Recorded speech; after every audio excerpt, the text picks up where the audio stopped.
डायबिटीजमध्ये फळं खायची की नाही? अनेक जण म्हणतात फळं पूर्ण बंद करायची.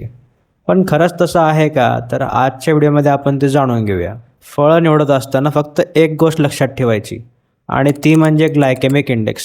आता ग्लायकेमिक इंडेक्स ही गोष्ट जर तुम्हाला कळाली तर कुठलं फळ खायचं आणि कुठलं नाही खायचं हे तुमचं तुम्ही ठरवू शकता.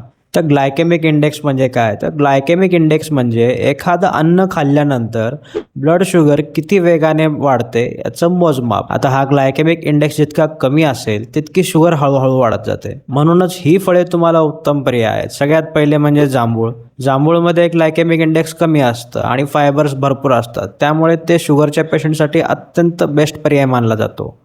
दुसरं फळ आहे ते म्हणजे पेरू.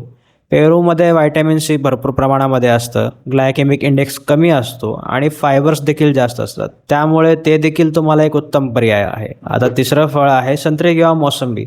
तर आता ज्यूस करून पिऊ नका, डायरेक्टली खावा. त्याच्यामध्ये फायबर्स असतात आणि ते फायबर्समुळे शुगर जी आहे ते हळूहळू वाढते. चौथं फळ आहे किवी. किवीचं ग्लायकेमिक इंडेक्स कमी असतो, फायबर्स जास्त असतात आणि भरपूर पोषक तत्व असतात, त्याच्यामुळे तुम्ही ते घेऊ शकता. आणि पाचवं फळ आहे ते म्हणजे स्ट्रॉबेरी. नैसर्गिक साखर कमी असते आणि अँटीऑक्सिडंट जास्त असतात.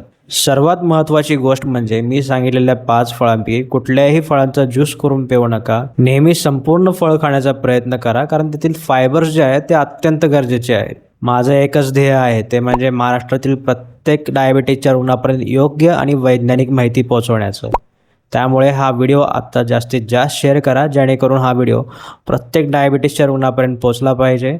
आणि या मिशनसाठी तुम्ही मला फॉलो करून तुम्ही या मिशनचा भाग होऊ शकता. आणि तरीही जर तुमची शुगर नियंत्रणात येत नसेल किंवा जर तुम्हाला योग्य मार्गदर्शन हवं असेल तर तुम्ही स्क्रीनवर तुमच्या दिसत असलेल्या नंबरवरती कॉल करू शकता किंवा व्हॉट्सअपवरती हाय असा मेसेज टाका.